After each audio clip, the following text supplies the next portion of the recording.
I'm going to need you to step aside. This event is for registered attendees only." The words cut through the marble lobby of the Grandview Convention Center like a blade. Around them, hundreds of tech executives in designer suits moved freely through the security checkpoint, badges dangling from lanyards, messenger bags bumping against their sides. No one else was being stopped. Dr. Maya Richardson looked down at her phone. 9:47 a.m., Tuesday, March 14, 2025, then back up at the security guard blocking her path. She was exactly 13 minutes early for the opening keynote of TechFuture Summit, the largest enterprise technology conference in North America. But they wouldn't let her in. 3 hours earlier, Maya had chosen her outfit carefully that morning in her hotel room at the Grandview Hotel, connected to the convention center by an enclosed sky bridge. Dark jeans, the expensive Japanese denim kind that tech executives wore to prove they were one of the innovators. A black cashmere sweater. White Adidas Sambas, pristine.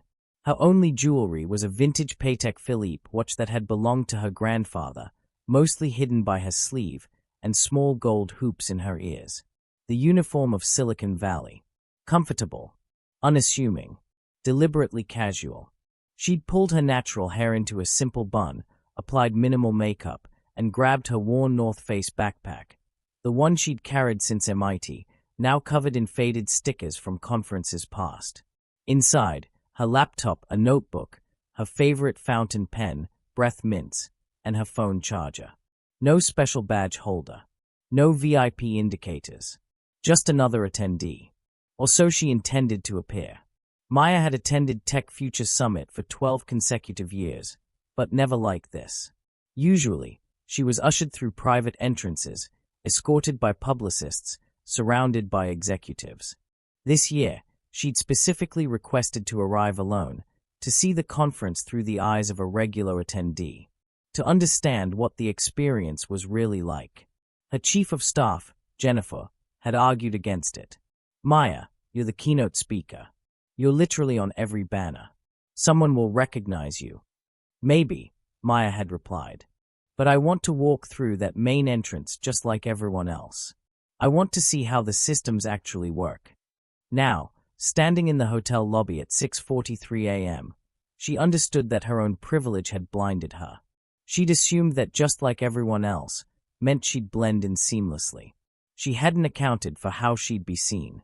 The hotel concierge had looked surprised when she'd asked for directions to the conference registration. "Oh, are you attending the TechFuture Summit?"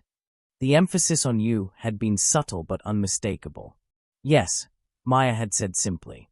"Well, registration for support staff is actually through the service entrance on level B2. That's where catering and technical crews check in." Maya had paused, her fingers tightening around her coffee cup from the hotel's cafe, a $7 pour-over that she'd paid for with the black Amex in her wallet. "I'm not support staff. I'm an attendee." The concierge, Deborah, according to her name tag, had smiled with practiced patience. "Of course. It's just that the main registration can be quite overwhelming, and we've found that some people are more comfortable using the alternative entrance." "I'll use the main entrance," Maya had said quietly. "Thank you." She'd walked away before Deborah could respond, her heart rate elevated but her face composed. She'd felt the woman's eyes following her across the marble floor. File that away, she'd thought. First data point. The Grandview Convention Center was a masterpiece of modern architecture, all glass and steel, natural light flooding through a 3-story atrium. Massive screens displayed the conference schedule and corporate sponsors. Alpine Technologies, Cloudforce, DataStream, Innovex, companies whose CEOs she knew personally, whose boards she sat on, whose quarterly earnings she could recite from memory. Her own company's logo, VisionPoint Capital, was nowhere to be seen. She'd made sure of that. VisionPoint was a private equity firm she'd founded 15 years ago, now managing $47 billion in assets across enterprise tech, healthcare AI, and cybersecurity. They were major investors in half the companies represented at this conference. But VisionPoint kept a deliberately low profile. Their website was minimal. Their executives rarely did press. Maya herself had granted only 3 interviews in the past 5 years. In the venture capital world, everyone knew VisionPoint. In the broader tech ecosystem, they were ghosts, influential but invisible. Maya preferred it that way. She approached the security checkpoint at 9:47 a.m., along with a crowd of other early arrivals. The line moved quickly. Attendees scanned their QR codes, collected their badges and welcome packets, and proceeded through to the main hall. Maya pulled out her phone, opening the registration email. Her QR code glowed on the screen, registration number VIP001, though that designation wasn't visible to anyone else. She stepped forward. That's when the security guard moved into her path. I'm going to need you to step aside. This event is for registered attendees only. The guard, a white man in his early 50s, name tag reading D. Morrison, had positioned himself directly in front of her. His hand wasn't on his weapon, but it rested on his belt near his radio. Maya stopped. Around her, other attendees continued flowing through the checkpoint. A young white man in a hoodie and jeans, dressed almost identically to her, scanned his code without a second glance. An older Asian woman in a business suit walked through, badge already around her neck. A group of 4 men in their 30s, laughing about something, barely paused at security. None of them were stopped. I am registered, Maya said calmly, holding up her phone. I have my confirmation right here. Morrison glanced at her screen, his expression skeptical. That could be anyone's code. Do you have your physical badge? I haven't picked it up yet. That's what registration is for. A woman in her 40s approached from the registration desk, Margaret Flores, according to her staff credential. Conference director. She wore a burgundy blazer and an expression of professional concern. Is there a problem? Margaret asked, but she was looking at Morrison, not at Maya. This woman is trying to access the conference without proper credentials, Morrison said. I have proper credentials, Maya repeated, her voice still level. I'm registered. My QR code is right here. Margaret finally looked at her, a quick, assessing glance that took in the jeans, the backpack, the casual presentation. Her expression shifted subtly. Not quite dismissive, but close. What's your name? Maya Richardson. Margaret pulled out an iPad, tapping through screens. And you're with? I'm here for the conference. Yes, but what company? Maya paused. This was the moment. She could end this right now. Say VisionPoint Capital. Say I'm your keynote speaker. Flash the special credential packet that Jennifer had insisted she carry as backup, currently zipped in the front pocket of her backpack. But she didn't. Because this was the test. This was the data she needed. I'm attending independently, Maya said. Margaret's expression hardened slightly. Ms. Richardson, TechFuture Summit is an industry conference. Attendance is restricted to credentialed technology professionals, investors, and media. General admission tickets aren't available. I'm aware. I'm registered as an industry attendee. And what's your role in the industry? The question hung in the air. Around them, the flow of attendees continued. Maya noticed a few people glancing over, curious but not concerned. Not yet. I'm an investor, Maya said simply. Margaret's skepticism was barely concealed. An investor. I see. And which firm? A private firm. The registration system requires firm affiliation for verification. Then it should be in your system. Margaret tapped her iPad again, frowning. I'm not seeing a Maya Richardson registered under any investment firm. Are you sure you completed registration correctly? Maya felt a familiar sensation in her chest, that particular combination of anger and weariness that came from having this exact conversation, in different forms, throughout her entire career. At MIT, where professors assumed she was in the wrong classroom. At her first job at Goldman Sachs, where senior partners regularly mistook her for an administrative assistant. At industry events where people asked which executive she was with, assuming she couldn't possibly be there on her own merit. 23 years in this industry. 3 degrees from MIT. 15 years running one of the most successful private equity firms in the country. personally responsible for funding 17 companies that had gone public, creating over 40,000 jobs and $89 billion in market value. And she still had to prove she belonged in a room. I completed registration correctly, Maya said. Her voice was still calm, but there was steel underneath now. Perhaps you should check again. I'm trying to help you, Margaret said, with the particular condescension of someone who believes they are being patient. If there's been a mistake with your registration, we can sort it out. But I can't let you into the conference without proper verification. What verification do you need? Well, for starters, confirmation of your professional role and firm affiliation. Do you have business cards? A company ID? Maya's wallet contained 3 things that could settle this instantly. Her Vision Point Capital business card, CEO and founder, her TechFuture Summit VIP credential letter, and her Black American Express Centurion card, which she'd once joked held more credibility in Silicon Valley than actual credentials. She pulled none of them out. I don't carry business cards, she said, and my company maintains a private profile. Margaret exchanged a glance with Morrison. That look said everything. Look, Margaret said, her voice dropping to a more intimate register, the tone of someone trying to avoid a scene. I understand you may have aspirations in the tech industry, and we do have programs for emerging professionals. But this particular event is for established industry leaders. The ticket price alone is $3,500. It's not designed for everyone. There it was. Not for everyone. Maya felt rather than saw her jaw tighten. She forced herself to breathe slowly. Stay calm. Stay dignified. Collect the data. I paid for my ticket, Maya said. In full. Months ago.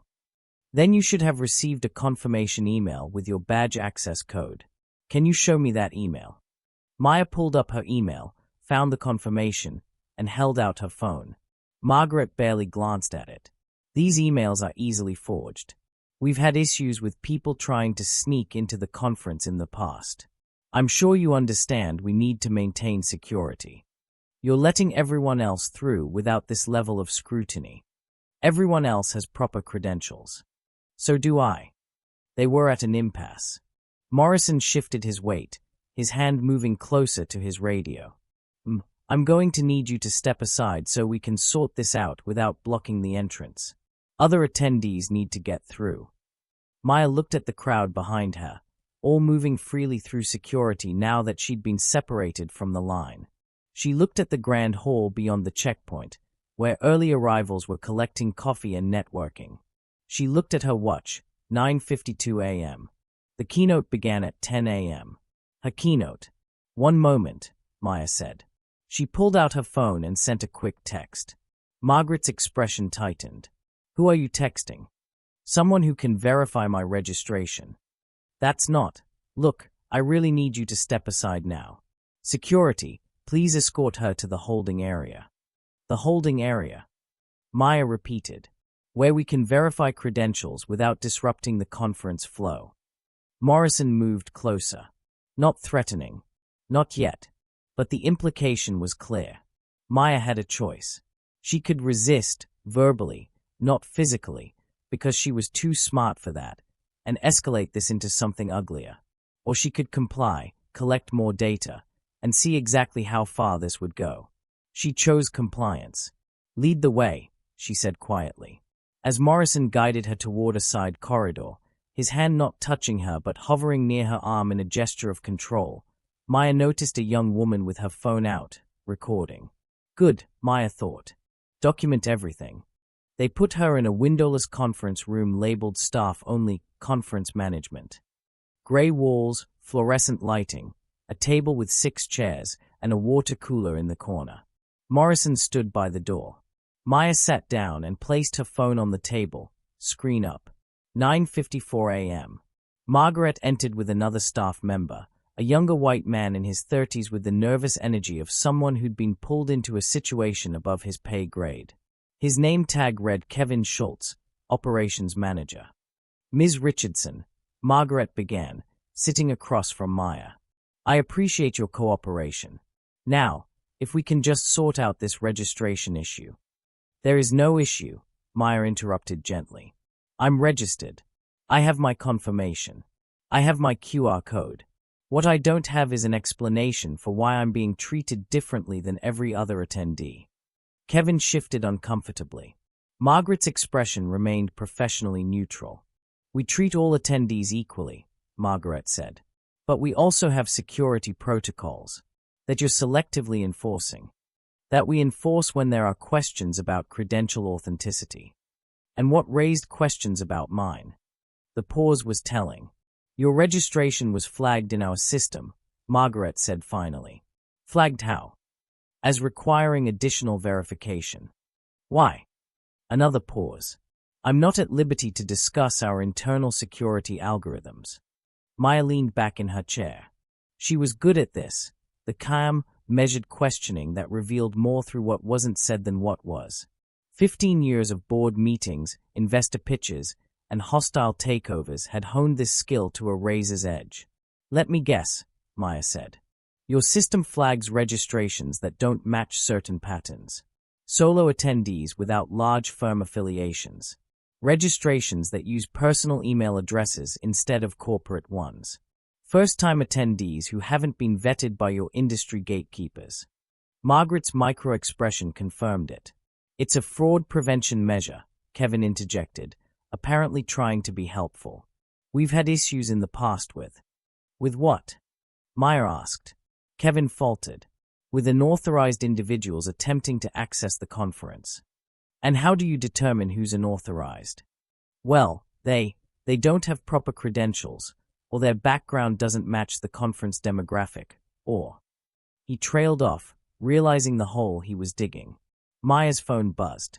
A text from Jennifer. On my way. Don't do anything yet. Too late, Maya thought. The experiment was well underway. Ms. Richardson, Margaret said, her patience clearly wearing thin. I have a conference to manage. We can continue this conversation, or we can simply refund your ticket and you can leave. Those are your options. I have a third option, Maya said. You can verify my registration, give me my badge, and let me attend the conference I paid for. We've tried to verify your registration. Your information doesn't check out. Then your system is wrong. Or your registration is fraudulent. The word hung in the air like a slap. You're accusing me of fraud, Maya said softly. I'm saying we can't verify your credentials. Because you haven't tried. You saw me walk up, made assumptions, and decided I didn't belong. Everything since then has been justification. Margaret stood abruptly. I don't have time for this. Kevin, call legal. See if we need to involve the police. The police. Maya repeated. If you've used fraudulent credentials to access a private event, that's a legal matter. Maya felt something shift inside her, not anger, exactly, but a cold certainty. This had gone far enough. She pulled her phone closer and made a call. Jennifer answered on the first ring. I'm in the lobby. What do you need? Let them know I'm in the staff holding room. Conference management level. They've threatened to call the police. Jesus Christ. I'll be right there. Maya ended the call and looked at Margaret. My attorney is on the way. Your attorney? Yes. Because if you call the police and report me for fraud when I have legitimate registration, that's going to be a problem. For you. Kevin looked alarmed. Margaret, maybe we should. This is getting out of hand, Margaret said. But Maya saw the first flicker of doubt in her eyes. Morrison spoke from the door. We have other attendees asking what's happening. Someone posted about this on X. It's getting attention. Maya checked her notifications. Sure enough, someone had posted a video, the young woman from earlier. The caption read, Black woman being detained at #TechFuture Summit while white attendees walk right through. This is what systemic discrimination looks like. The tweet had 847 likes and 234 retweets in the 4 minutes since she'd posted it. Margaret looked at her own phone, her expression darkening. Who coordinated this? Coordinated what? Maya asked. This social media campaign. Did you plan this? Is this some kind of publicity stunt? You're the one who detained me. Someone else decided to document it. You were texting people. You clearly have. The door opened. Jennifer Chen strode in like a force of nature, petite, Asian American, in a sharp navy suit that screamed expensive lawyer. Which she was, though that wasn't her primary role. She was Maya's chief of staff, former Harvard Law Review editor, and the person who had warned Maya this exact scenario might happen. "I'm Jennifer Chen, representing Dr. Richardson," she said, her voice crisp with authority. "Someone want to tell me why my client is being detained?" "We're not detaining anyone," Margaret said quickly. "We're simply verifying credentials. By confining her to a locked room with security at the door, that's detention.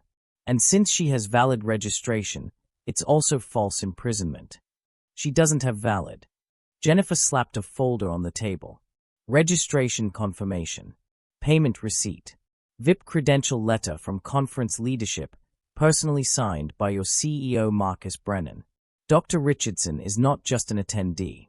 She's your keynote speaker." The silence was absolute. Kevin went pale. Margaret stared at the documents like they might bite her. That's not possible," Margaret said finally. "It's extremely possible," Jennifer replied. "It's also reality. The keynote begins in 3 minutes. Dr. Richardson needs to be on stage. But she didn't." "Didn't what?" Jennifer's voice was ice. "Didn't fit your mental image of who a keynote speaker should be." Margaret's mouth opened and closed. Maya stood, gathering her phone and backpack with deliberate care. "I'm going to need my badge now." Kevin practically ran to get it. The corridor from the holding room to the main conference hall felt like a mile long. Margaret and Kevin walked ahead, silent and shell-shocked. Jennifer walked beside Maya, whispering urgently. "You could have ended this at any point," Jennifer said. "I know. Why didn't you?" "Because I needed to see what would happen, how far it would go. And further than I hoped. Not as far as I expected." They emerged into the main hall just as the 5-minute warning announcement played. Thousands of attendees filled the space, networking, drinking coffee, checking phones. The energy was electric, expensive, overwhelmingly male and overwhelmingly white. Maya saw the exact moment when people started recognizing her. One person did a double take. Then another. Whispers spread. "Is that? Wait, that's Maya Richardson. Oh shit." The woman who'd posted the video spotted her and rushed over. "Dr. Richardson? I'm so sorry that happened. I recorded it because—" "Thank you," Maya said sincerely. "Please keep the video up. Don't delete it." The woman looked surprised.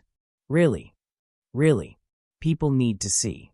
Marcus Brennan, CEO of TechFuture Summit and a man Maya had known for 8 years, pushed through the crowd. He was red-faced and sweating despite the air conditioning. "Maya, my God, I just heard. Margaret, what the hell happened?" Margaret opened her mouth, but no words came out. "We'll discuss it later," Maya said. "Right now, I have a keynote to deliver." "Of course, yes, absolutely. I am so sorry." "Later," Maya repeated. She walked to the stage entrance, past attendees who were now staring openly, past vendors and sponsors who were beginning to realize something significant had just happened. The video had 3,400 likes now. Maya reached the wings of the stage, where a tech crew was waiting with her microphone. The stage manager looked terrified. "Dr. Richardson, we're so sorry about the confusion." "It wasn't confusion," Maya said quietly. "It was exactly what it appeared to be." She took the microphone, tested it once, and walked onto the stage. The audience of 4,500 technology leaders erupted in applause, uncertain applause, confused applause, but applause nonetheless. Maya walked to center stage, to the spot where a single stool and a small table waited. The massive screens on either side of her showed her face in high definition. Behind her, the TechFuture Summit logo glowed. She didn't sit. She stood there, looking out at the sea of faces, and waited for silence. It took 43 seconds. Then Maya spoke. 35 minutes ago, Maya began, her voice carrying through the hall with perfect clarity. I was detained by conference security because they didn't believe I belonged here. The silence deepened. People stopped scrolling their phones. I was questioned, asked to prove my credentials, separated from other attendees and held in a locked room. I was told my registration was fraudulent. Someone mentioned calling the police. She let that sink in. This happened while hundreds of other attendees, many of whom I watched walk through that same security checkpoint, were processed without incident. The difference? Well, you can see the difference. Maya gestured to herself, a black woman in casual clothes, standing on the stage of the largest enterprise technology conference in North America. My name is Dr. Maya Richardson. Some of you know me. Many of you don't, which is deliberate. My firm maintains a low profile. But for those who don't know, I'm the founder and CEO of VisionPoint Capital. We manage $47 billion in assets. We're major investors in Alpine Technologies, Cloudforce, DataStream, Innovex, and 17 other companies represented at this conference. The screens behind her changed, displaying the VisionPoint Capital logo and a list of their portfolio companies. The murmurs started. I have a PhD in computer science from MIT. I've been in this industry for 23 years. I've funded some of the most successful enterprise tech companies of the last decade. I've created 40,000 jobs. I've served on 12 corporate boards. I've advised 3 presidential administrations on technology policy. She paused. And this morning, I was treated like a criminal trying to sneak into an event because someone decided, based on looking at me, that I didn't belong. The hall was utterly silent now. People were recording. Phones were out everywhere. I could have ended it immediately, Maya continued. I could have shown my credentials, pulled rank, made a phone call. But I wanted to see what would happen. I wanted to document it. Because this doesn't just happen to me. It happens to people who don't have my resources, my credentials, my ability to fight back. It happens every single day, at every single conference, in every single company, to people who look like me or don't fit someone's narrow image of what a technology professional looks like. The energy in the room shifted. Some people looked ashamed, others defensive. Some were nodding. The video of my detention is currently viral on social media. You can watch it yourselves. You'll see exactly what I saw: selective enforcement of security protocols that somehow never seem to affect people who look like the majority in this room. She let her gaze sweep across the audience, slowly, deliberately. So here's what's going to happen. First, I'm going to deliver the keynote you paid to hear, because I prepared it and the content is important. Second, TechFuture Summit leadership and I are going to have a very serious conversation about systemic discrimination in their screening and security processes. Third, VisionPoint Capital will be conducting a comprehensive review of every conference, organization, and event we sponsor, and we will be pulling funding from any that can't demonstrate clear, enforced anti-discrimination policies. The murmurs grew louder. Fourth, I'm going to use my platform, and believe me, I have one, even if I don't use it often, to shine a very bright light on gatekeeping practices in the tech industry. Who gets access? Who gets questioned? Who gets assumed to belong and who has to prove it? She smiled then, not warm, but sharp. So, let's talk about the future of enterprise technology. Because if that future looks like this morning's security checkpoint, we have a serious problem. The applause that followed was different from before. Uncertain, uncomfortable, but genuine.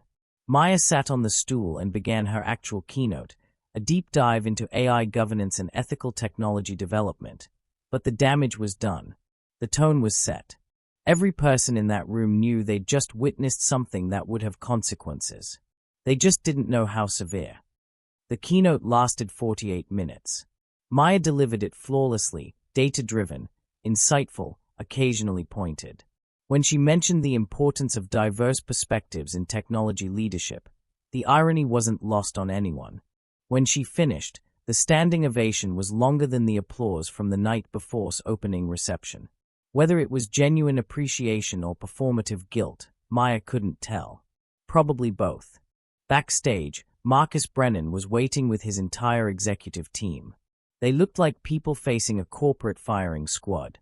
Maya, I want to apologize, personally and on behalf of TechFuture Summit, for what happened this morning, Marcus began. I don't want your apology, Maya said flatly. I want your data. Marcus blinked. Data? How many times has this happened before? How many attendees have been stopped, questioned, or turned away? What are the demographics? What are the patterns? And don't tell me you don't have this data. You're a tech conference. You track everything. Marcus looked at his operations director, who looked at Margaret, who looked like she wanted to disappear into the floor. We may have some incidents on record, the operations director admitted. Get them, Maya said. All of them. Full report on my desk by tomorrow morning. Maya, I don't think. Marcus. Maya's voice was quiet but absolute. Vision Point Capital has been a platinum sponsor of TechFuture Summit for 9 years. We've brought in dozens of portfolio companies as exhibitors and sponsors. We've driven hundreds of attendees to your conference. That relationship is now contingent on your cooperation with a full audit of your security and admission practices. That's non-negotiable. Marcus swallowed hard. Understood. Good. Also, Margaret Flores and Kevin Schultz need to be suspended pending investigation. Not fired, not yet, but suspended with full documentation of why. Margaret's face went white. Dr. Richardson, please, I was just following protocols. Protocols that need to be examined, Maya said, turning to her directly. You made decisions this morning. You need to account for those decisions. Maybe you'll be able to justify them. Maybe you won't. But that's for the investigation to determine. Maya, Jennifer said quietly. Can I talk to you for a second? They stepped into a private corridor. Jennifer looked concerned. You're going full scorched earth, Jennifer said. Is that a problem? It's not my style to second-guess you. But suspensions, public audits, social media, this is going to get bigger. I know. How much bigger are you comfortable with? Maya thought about the woman who'd recorded the video, about the tweets that were now multiplying, the news outlets that were probably already calling the conference press office, about every person who'd ever been stopped, questioned, or turned away from spaces they had every right to occupy. As big as it needs to be, Maya said. Jennifer nodded slowly. Okay, then we're going to need a strategy. This story is going to blow up. It probably already has. We should get ahead of it. No press statements. What? I don't want to control the narrative. I want the narrative to be what actually happened, unfiltered. The video speaks for itself. Maya, without context. The context is obvious. That's the problem. Everyone who's ever experienced this knows exactly what they are looking at. And everyone who hasn't, well, they need to see it without the polish of a carefully crafted PR response. Jennifer studied her. You've been planning this. Not planning. Hoping I wouldn't need to. But ready if I did. What's the endgame? Maya looked back toward the main hall, where thousands of tech leaders were now networking, making deals, building the future. The same future that had tried to keep her out that morning. Systemic change, Maya said. Or exposure. Either they fix it, or everyone sees exactly how broken it is. And if they don't fix it, then we burn it down and build something better. The video had 19 million views. It had jumped from X to Instagram to TikTok to LinkedIn, spawning a dozen think pieces, 3 trending hashtags, #TechWhileBlack, #Gatekeeping in Tech, #LetMayaIn, and a full segment on CNBC's Tech Check. The original poster, identified as Simone James, a product manager at a mid-sized SaaS company, had given interviews to TechCrunch, The Verge, and Bloomberg. Her account had gained 127,000 followers overnight. But Simone wasn't the only one coming forward. By Wednesday morning, the floodgates had opened. A black engineer from Seattle tweeted about being stopped at last year's TechFuture Summit, questioned about his badge, and escorted out when he couldn't immediately reach his company's HR department to verify his employment. A Latina CFO shared her story of being directed to the guest services desk at the same conference 3 years ago because staff assumed she was someone's assistant. An Asian American venture capitalist posted screenshots of emails from TechFuture Summit asking him to confirm his actual role before approving his speaker application, despite his firm managing $2 billion in assets. A disabled developer documented being told she couldn't access the main conference floor because her wheelchair was a safety hazard, and suggesting she watch the live stream instead. The stories kept coming. Dozens. Then hundreds. They weren't all about TechFuture Summit, though many were. They were about the entire ecosystem.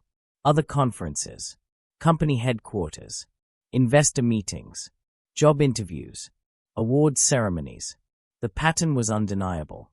Maya's phone hadn't stopped ringing since her keynote ended. VisionPoint's communications team fielded 63 media requests in the first 12 hours. Jennifer had created a dedicated task force just to track the response. But Maya had been clear, no interviews. Not yet. Let the story breathe. Let people tell their experiences. Let the evidence accumulate. Marcus Brennan had called an emergency board meeting for Wednesday at 2 p.m. The full board, 8 members, including Maya herself, though she'd recused herself from this particular meeting, gathered via secure video conference. Maya wasn't on the call, but she received a full debrief from her fellow board member, Patricia Yang, 30 minutes after it concluded.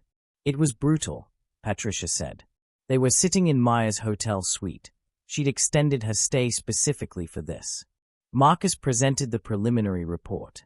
78 documented incidents over the past 5 years where attendees were stopped, questioned, or denied entry after initial registration approval. Demographics. Maya asked. 61 were people of color. 53 were women. 12 had disclosed disabilities. There's significant overlap in those categories. And the others? The remaining 17 were white men, but 14 of those were later confirmed to be actual fraud cases. People who'd stolen or forged credentials. The other 3 were administrative errors that were resolved quickly. Maya did the math in her head. So almost 88% of the non-fraud stops were people from marginalized groups. Correct. Did anyone try to justify it? Patricia's expression darkened. One board member, I won't name names, but you know who, suggested that the demographic skew might be explained by different cultural approaches to professional appearance and unfamiliarity with industry norms. Maya's jaw tightened. Are you fucking kidding me? I told him that was the most sophisticated way of saying those people don't look right I'd ever heard, and that if he believed that explanation, he was part of the problem. He shut up after that. What was the final decision? Unanimous vote for full policy overhaul. Margaret Flores and Kevin Schultz suspended pending investigation, as you requested. Marcus is hiring an external DEI consultant to conduct a comprehensive audit. New training requirements for all security and staff. Revised screening protocols with mandatory bias testing. Timeline. 60 days for initial report. Full implementation by next year's conference. Maya shook her head. Not good enough. Maya, 60 days is aggressive for an organization this size. They've had 5 years and 78 incidents. They don't get to take their time now. Patricia sighed. I hear you. But legally, procedurally, we need to give them reasonable time to. Then here's what's not negotiable: independent oversight throughout the process. Monthly public progress reports. Victim compensation for everyone who was stopped or denied entry. And Margaret Flores doesn't just get suspended, she needs to be gone. Anyone who participated in those decisions needs to be gone. That's going to be a battle. Good. I'm ready for one. Thursday morning, March 16th, 2 days after the incident, the Wall Street Journal published a deep dive investigation titled Tech's Gatekeeping Problem: How Industry Conferences Systematically Exclude Marginalized Professionals. The article led with Maya's story but expanded far beyond it.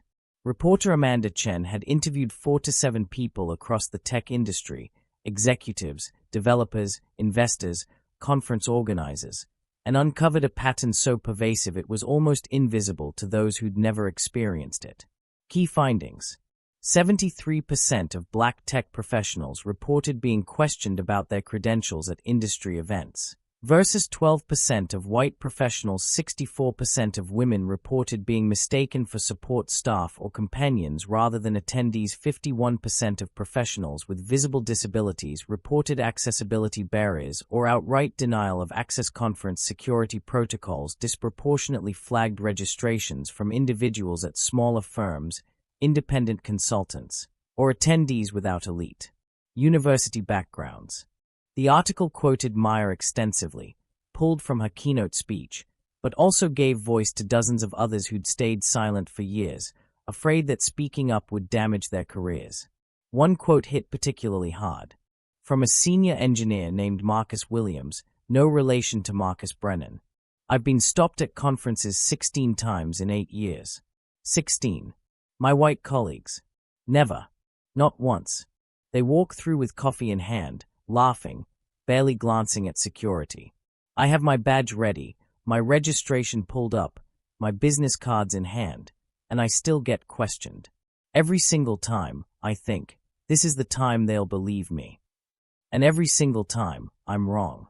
Eventually, you stop going. It's not worth the humiliation." That quote went viral within hours. #16 times trended on X. By Thursday afternoon, the tech industry was scrambling.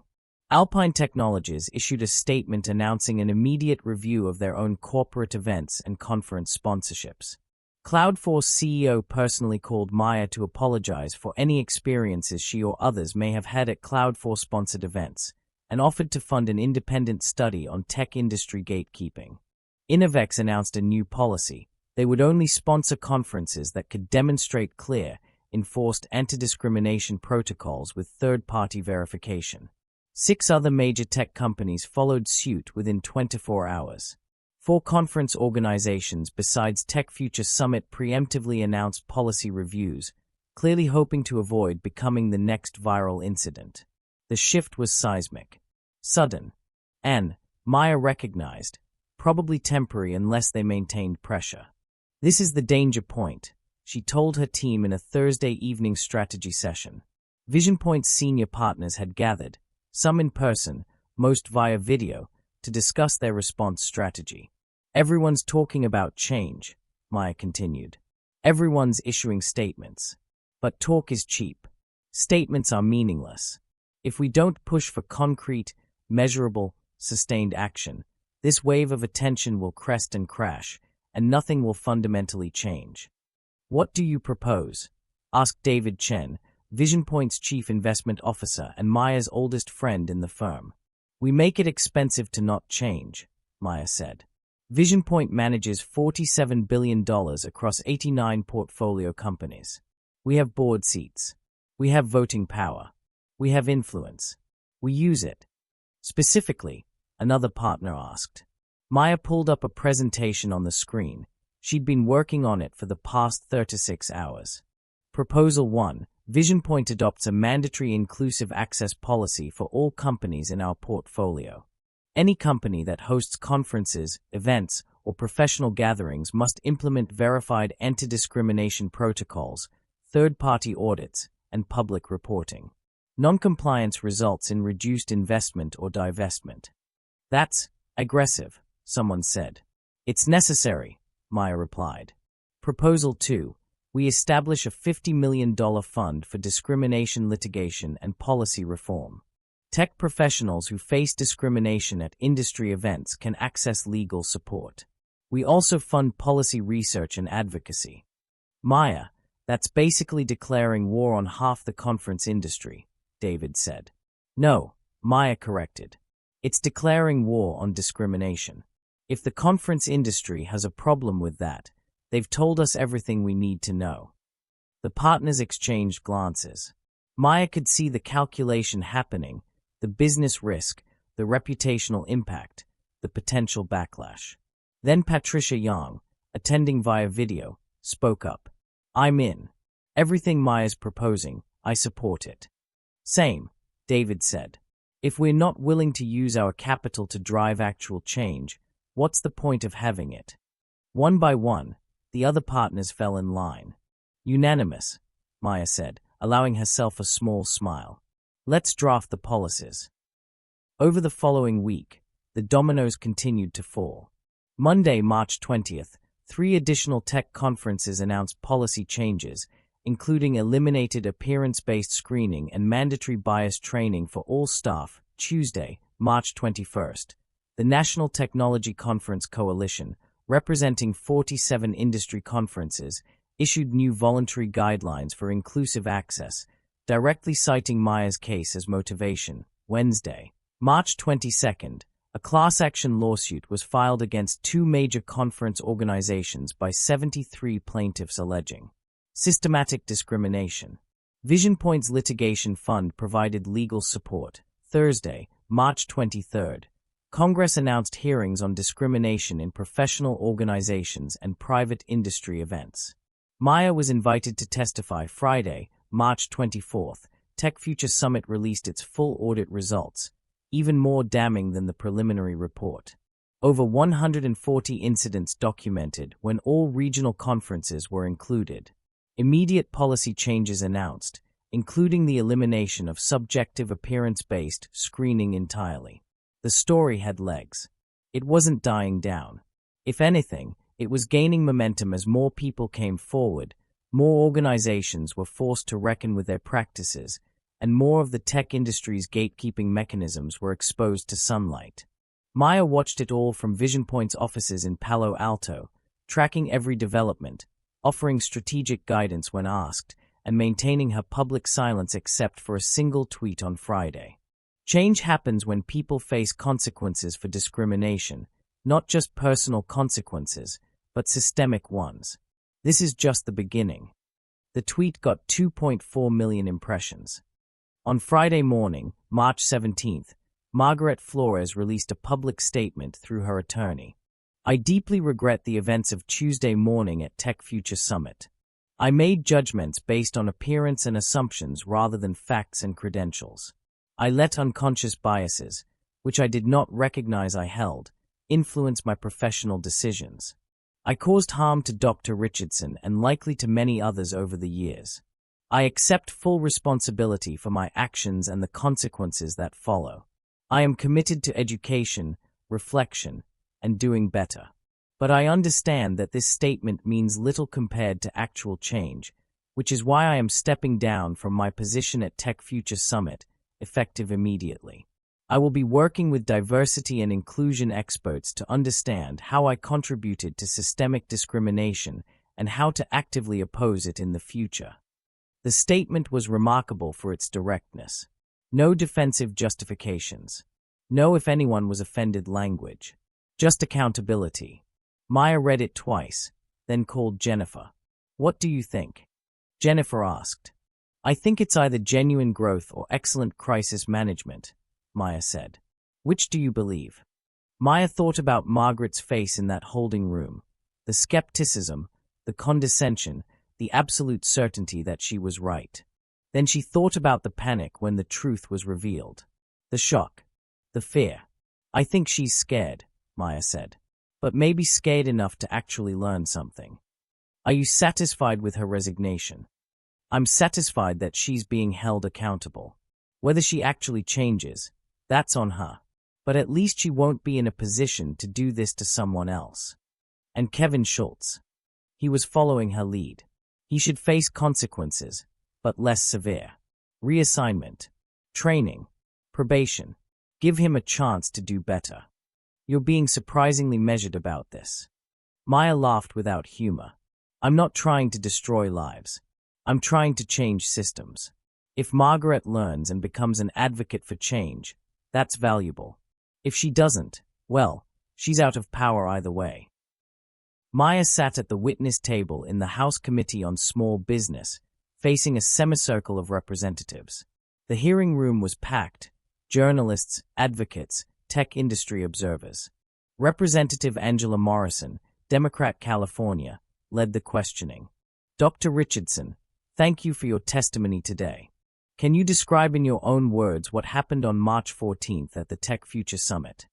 Maya had told this story a dozen times now. In her keynote, in the Wall Street Journal, in private conversations with industry leaders. But this was different. This was on the record. This was official. She walked through it again. The details, the assumptions, the detention, the threat of police involvement. And this is not an isolated incident, is it? Representative Morrison asked. No, Maya said. My case received attention because of my position and resources. But our research shows this happens constantly to marginalized professionals across every industry. Tech is particularly bad, but it's not unique. What do you believe is the root cause? Maya leaned forward slightly. Gatekeeping. The tech industry, and many professional industries, have created formal and informal systems that determine who belongs. These systems are often defended as meritocracy or security, but they disproportionately exclude people who don't match a certain profile. Race, gender, age, disability, class, appearance, all of these become proxies for legitimacy. And once these systems are in place, they are self-reinforcing. The people who benefit from them don't see them as discriminatory because, from their perspective, the system worked for them. What's the solution? Accountability, Maya said simply. Make discrimination expensive. Not just financially, though that matters. Make it expensive reputationally. Make it expensive in terms of access to capital, talent, and partnerships. Create consequences significant enough that organizations have to prioritize change.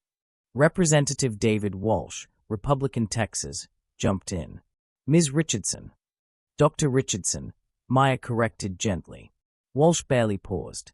Dr. Richardson, some would argue that private organizations should have the freedom to set their own admission standards. Are you suggesting government intervention in private business operations? I'm suggesting that discrimination is already illegal, Maya replied. I'm suggesting enforcement. Private organizations do have freedom to set standards, but those standards can't be discriminatory. That's not new law. That's existing law that's not being adequately enforced in professional contexts. But how do you distinguish between legitimate security concerns and discrimination? By looking at patterns. Who gets stopped? Who gets questioned? Who gets believed? When 88% of non-fraud security stops target people from marginalized groups, that's not random. That's systemic. The hearing lasted 3 hours. Maya fielded questions about free speech, private property rights, burden of proof, and the potential economic impact of increased regulation. She remained calm throughout. Factual. Compelling. When it ended, Representative Morrison approached her privately. That was powerful testimony, she said. Thank you. Off the record, do you think anything will come of this? Congressional hearings, I mean. Maya smiled slightly. Honestly, I don't know if Congress will act. But the hearing itself creates pressure. It shows this issue has reached a level of public concern that requires government attention. That matters even if no legislation passes. So this is about leverage. Everything is about leverage, Maya said. And momentum. We have both right now. The question is whether we can sustain it long enough to create permanent change. Maya stood at the entrance to TechFuture Summit's winter conference in Boston. December 12, 2025. Same conference, different season, completely different security checkpoint. She'd arrived in jeans and a sweater again, deliberately. Another test. The security process was transformed. No more subjective judgment calls. No more selective questioning. Every attendee, every single one, went through the same verification process. Scan your QR code. Confirm your identity with a quick photo match. Collect your badge. Done. The process took 15 seconds per person. No one was pulled aside. No one was questioned about their legitimacy. The security staff was notably more diverse.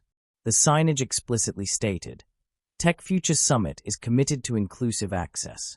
If you experience discrimination at any point during this event, please report it immediately to conference management or via our anonymous hotline. Maya moved through security without incident. Collected her badge, labeled Maya Richardson, VisionPoint Capital, keynote speaker. No one questioned her. No one stopped her. No one looked at her twice. It was exactly how it should have been 9 months ago. TechFuture Summit's transformation was documented in excruciating detail. They'd published quarterly progress reports as Maya had demanded. The results: 0 discrimination incidents reported at the summer conference, 8,400 attendees, security stops reduced by 76% overall, with 0 demographic disparity. Conference attendance from underrepresented groups increased 34%. Anonymous attendee satisfaction scores improved across all demographic. Staff turnover in security and operations dropped 45% after new training and accountability measures. But TechFuture wasn't alone. The ripple effects had spread across the industry. Conference industry changes. 34 major tech conferences adopted similar protocols. The National Technology Conference Coalition made Maya's recommended guidelines mandatory for member organizations. 3 conference companies went out of business after discrimination lawsuits. 2 others sold to new management. Industry-wide training standards established with third-party certification. Corporate changes. VisionPoint's inclusive access policy had been adopted by 67 of their 89 portfolio companies. 6 major tech companies created new executive positions focused on external inclusion, ensuring that how they showed up in the world matched their internal diversity commitments. Stock price studies showed that companies with documented inclusive practices outperformed those without over the 9-month period, a finding that motivated more change than any moral argument could have. Legal and policy changes. The class action lawsuit against 2 conference organizations settled for $47 million, distributed among 200 plaintiffs. VisionPoint's litigation fund had supported 23 additional cases, winning 19 so far. 3 states passed new legislation explicitly extending public accommodation laws to professional conferences. The Federal Trade Commission announced new guidelines about discriminatory business practices in professional organizations. Cultural changes. This was harder to quantify, but Maya saw it in 1,000 small ways. Tech industry Slack channels and Twitter spaces dedicated to discussing access and inclusion. New professional organizations founded specifically to support marginalized tech professionals. A flood of op-eds, think pieces, and discussions about gatekeeping in professional spaces. Changes in how people talked about culture fit and professional appearance. Increased scrutiny anytime someone from a marginalized group faced unexplained barriers. Not everyone applauded the changes. Maya's office received hundreds of emails and messages, about 60% supportive, 40% hostile. The critics fell into several categories. You're the real racist crowd, people who insisted that calling out discrimination was itself discriminatory, that Maya was playing the race card, that she was too sensitive. Maya ignored these entirely. You're destroying meritocracy crowd, people who believed that any accommodation for marginalized groups was lowering standards. To these, Maya occasionally responded, meritocracy that only recognizes certain people's merit isn't meritocracy. It's gatekeeping with better PR. You're too aggressive crowd, people, often well-meaning, who thought Maya's approach was too confrontational, too unforgiving, too harsh on people like Margaret Flores who were just doing their jobs. These criticisms stung more because they came from allies. From people who agreed discrimination was wrong but thought the solution should be gentler, more patient, more understanding of how hard change was. Maya's response, in a rare interview with TechCrunch in October, became one of her most quoted statements. People ask why I'm not more understanding, more gentle, more patient. I've been patient for 23 years.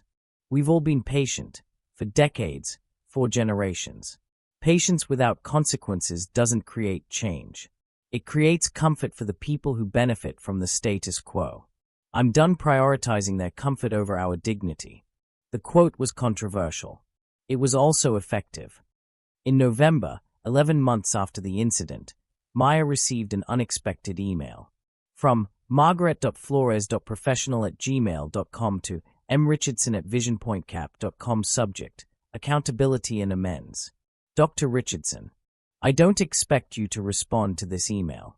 I'm writing it because my therapist and the anti-racism educator I've been working with both suggested I needed to directly communicate my accountability rather than just making a public statement. I've spent the past 11 months trying to understand how I became someone who would do what I did to you. It's uncomfortable work.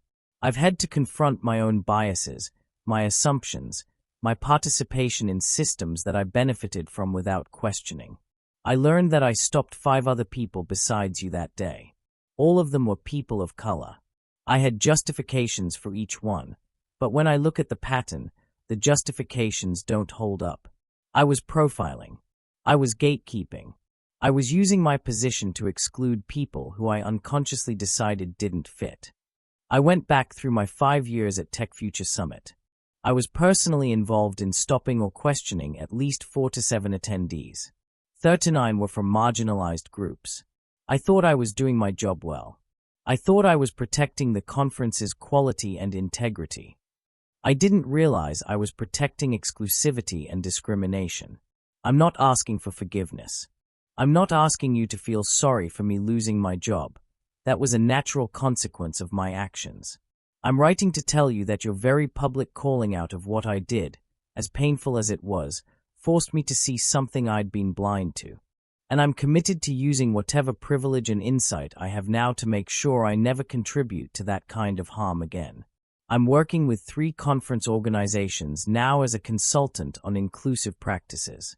It's strange to be an expert in something I was so wrong about, but my perspective, as someone who participated in discriminatory systems and then had to face the consequences, seems valuable to organizations trying to change. I don't know if this work makes up for the harm I caused. Probably not. But it's what I can do now. Thank you for not letting me hide from what I did. Thank you for making the consequences real and public. It was the only thing that could have broken through my defenses. Respectfully, Margaret Flores.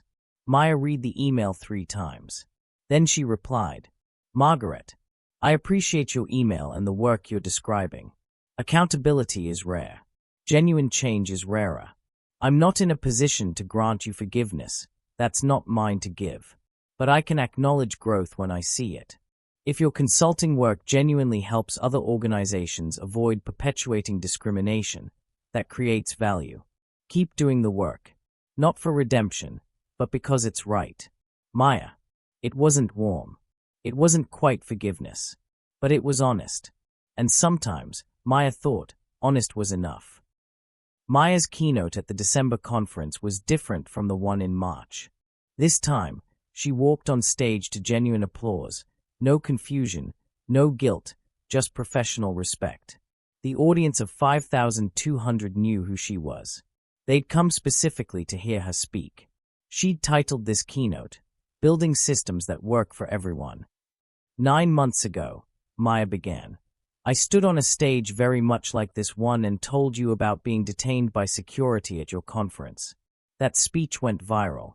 It sparked congressional hearings, policy changes, and a broader conversation about gatekeeping in professional spaces. She paused, looking out at the sea of faces. But here's what I didn't say in that first keynote. I chose to experience that discrimination. I deliberately dressed casually, arrived alone, didn't flash my credentials. I wanted to see what would happen. I had the power to end it at any moment, and I chose not to, at least not immediately. The audience was silent, attentive. Some people have criticized that choice. They've said I manufactured a crisis, that I set people up to fail, that it was unfair to test the system that way. And I want to address that directly. Maya advanced her slide. It showed statistics, cold, hard numbers. These are the demographics of people stopped at tech conferences over the past 5 years. Before anyone knew I was testing anything. Before there was any scrutiny. This is just how the system operated when no one was watching.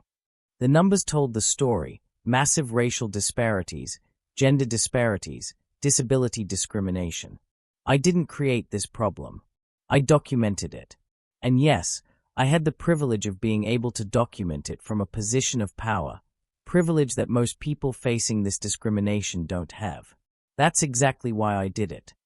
She advanced to the next slide, showing the changes implemented across the industry. Here's what's different now. Not perfect, we're nowhere near perfect, but measurably better. These changes happened because consequences became real, because discrimination became expensive, because people like you, she gestured to the audience, decided it mattered enough to actually change practices, not just issue statements. Another slide, testimonials from tech professionals about their experiences at recent conferences.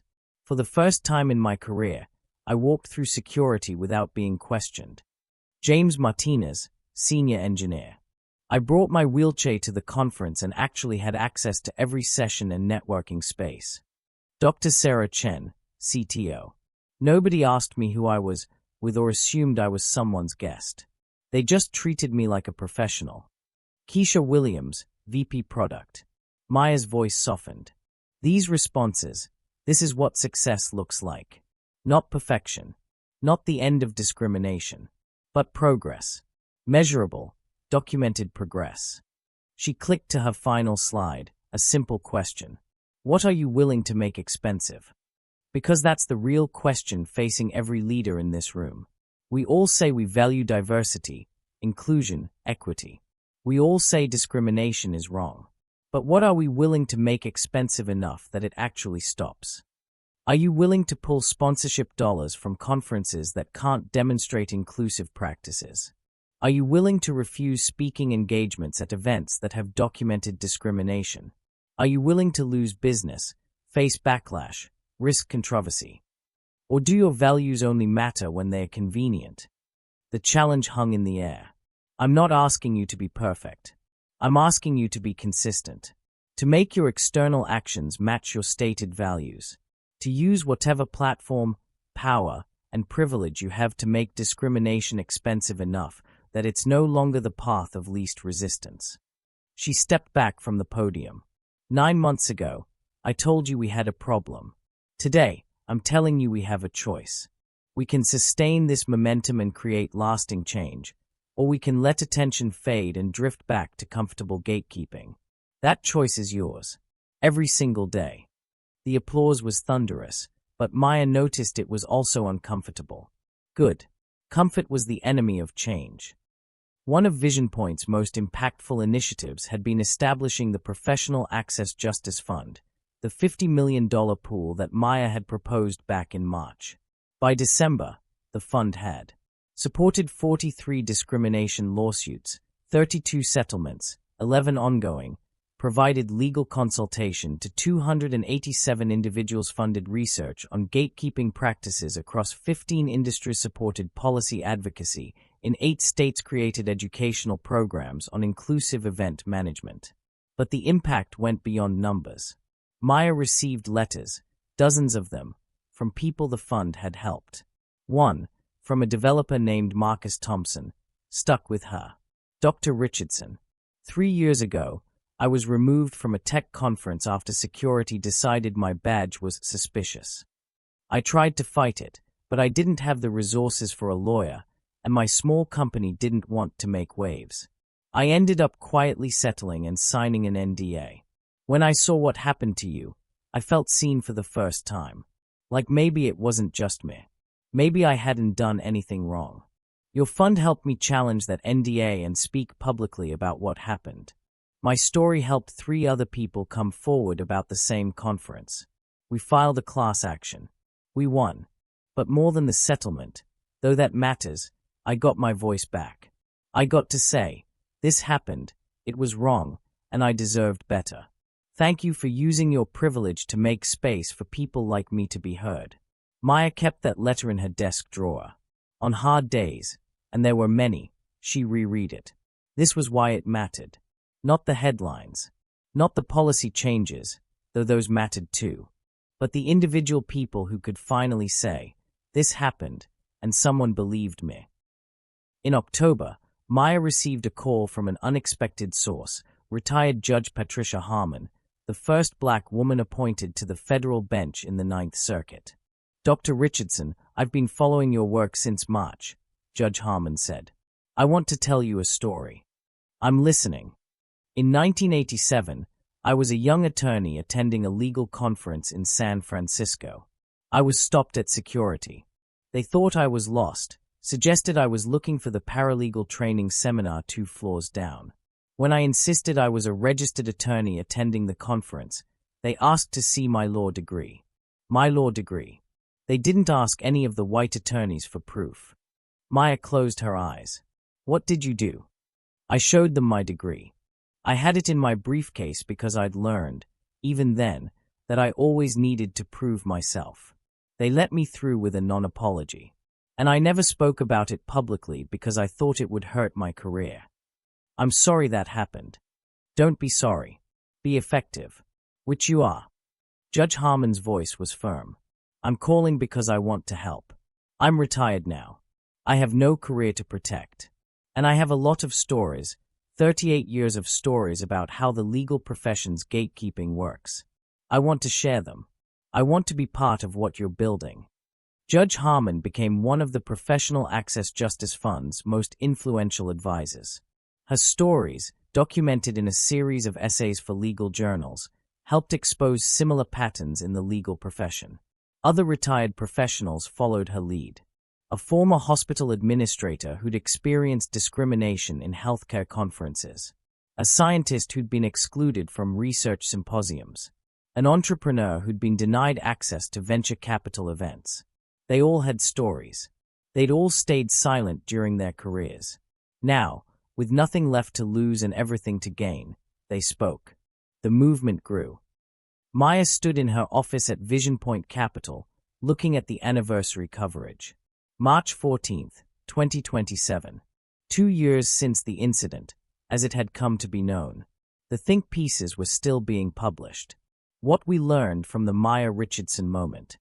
2 years after, has tech really changed? The lasting impact of one viral video. The assessments were mixed, some celebrating progress, some lamenting how much work remained. Both were correct. The data showed real change. Documented discrimination incidents at major tech conferences down 67%, demographic diversity, at these conferences up 41%, over $200 million in discrimination settlements paid out across the industry. 156 organizations adopted inclusive access policies. 12 states passed new legislation. Federal guidelines updated. But the data also showed persistent problems. Smaller conferences and regional events still lagged in policy implementation. International conferences showed minimal change. Enforcement remained inconsistent. Some organizations found creative ways to exclude while technically complying with guidelines. Backlash movements had formed, claiming reverse discrimination. Progress, but not victory. Jennifer entered Maya's office with coffee. You seeing all the coverage? Hard to miss. How do you feel about it? Maya considered. Grateful for what changed. Frustrated by what hasn't. Determined to keep pushing. That's very diplomatic. I'm practicing for the TED Talk. About that, Jennifer pulled out her tablet. TED confirmed. You're speaking at the main conference in Vancouver in April. 18 minutes. The theme is systems change. Perfect timing. There's also the book deal. 3 publishers are bidding. They want your story, the incident, yes, but really about how you've used institutional power to drive change. Maya shook her head. I'm not writing a memoir. Not a memoir. A playbook. How to use privilege, platform, and capital to dismantle discriminatory systems. There's nothing quite like it out there. Let me think about it. Think fast. The offers expire next week. After Jennifer left, Maya pulled up the video. The original one. 19 million views had grown to 27 million over 2 years. It had become required viewing in dozens of business school courses, DEI training programs, and conference management certifications. She watched herself walk up to security. Watched Morrison step into her path. Watched the whole painful sequence unfold. It never got easier to watch, but it had been necessary. Maya walked onto the TED stage in Vancouver to sustained applause. The massive screen behind her showed a single image, her walking through security at TechFuture Summit in December 2025. No problems, no stops, no questions. This is what success looks like, Maya began. Not glamorous. Not dramatic. Just normal. I walk through security like everyone else. Because 2 years ago, that wasn't happening. She told the story, efficiently, compellingly, in under 3 minutes. Then she shifted. But I didn't come here to relitigate what happened to me. I came to talk about the mechanics of change. Because the question I get asked most often is, how did this actually work? How did one incident create industry-wide change? She advanced her slide. 3 things had to happen simultaneously. First, visibility. The incident had to be seen, documented, and widely shared. That's why I didn't stop it immediately. I needed evidence. That's why the video mattered. Invisible discrimination is easy to deny. Next slide. Second, consequences. Real, immediate, expensive consequences. Not just apologies. Not just promises. Actual financial, legal, and reputational costs for discrimination. I used every lever I had: capital, board positions, legal resources, media attention. I made discrimination expensive. Next slide. Third, sustainability. One incident creates attention. Sustained pressure creates change. For 2 years, we've maintained scrutiny, funding, advocacy, and accountability. We haven't let people forget. We haven't let organizations coast on initial promises. She paused, looking out at the audience. Here's what I learned. Systems don't change because people see injustice. Systems change when maintaining injustice becomes more costly than fixing it. My job was to make the cost real. Another slide, showing the ripple effects across industries. We focused on tech conferences, but the model works anywhere. Healthcare, law, finance, academia. Anywhere gatekeeping exists, these same 3 principles apply. Make it visible, make it expensive, sustain the pressure. Final slide, a simple call to action. So here's my question for you. What system are you in a position to change? What gatekeeping do you see? What would it cost you to challenge it? And what would it cost you not to? Because the real cost of discrimination isn't just to the people excluded. It's to everyone. It's lost innovation, lost talent, lost perspectives, lost possibilities. When we gatekeep, we all lose. She stepped back. Make it visible. Make it expensive. Don't stop pushing. That's how systems change. The standing ovation lasted 2 full minutes. Maya sat in a coffee shop in downtown Palo Alto on a Saturday morning in May 2027. Jeans, casual sweater, her old MIT backpack on the chair beside her. A young black woman approached her table tentatively. Dr. Richardson, I'm sorry to interrupt, but I'm Keisha. I just wanted to say thank you. Maya gestured to the empty chair. Sit, please. Keisha sat, nervous and excited. I'm a junior developer at a startup. Last month, I went to my first big tech conference. And I walked through security. No one stopped me. No one questioned me. I was just another attendee. That's how it should be. I know. But it wouldn't have been that way without what you did. My manager told me about the video, about the changes you pushed for. She said, things used to be different. Worse. And I realized, I'm starting my career in a world that's better because you refused to accept how things were. Maya felt unexpected emotion tighten her throat. That's not all me. A lot of people fought for these changes. But you started it. You had the power to end that situation at any moment, but you let it play out so everyone could see what the rest of us experience constantly. That took courage. Or stubbornness.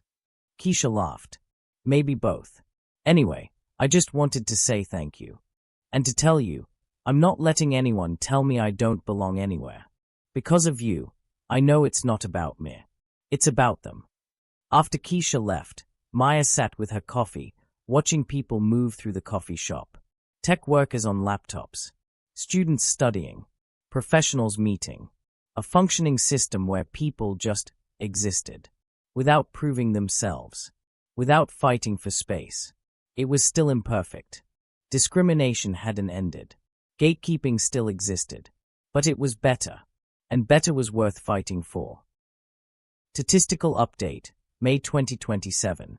Conference discrimination incidents, down 71% from 2024 baseline demographic diversity, up 48% at major tech conferences. Legal settlements, $347 million paid to discrimination victims across tech industry. Policy adoption, 267 organizations implementing verified inclusive access protocols. Legislation passed 19 states, with federal guidelines updated. Vision point capital impact, 89 portfolio companies fully compliant, $47 billion in assets leveraged for systemic change. Professional Access Justice Fund, $50 million.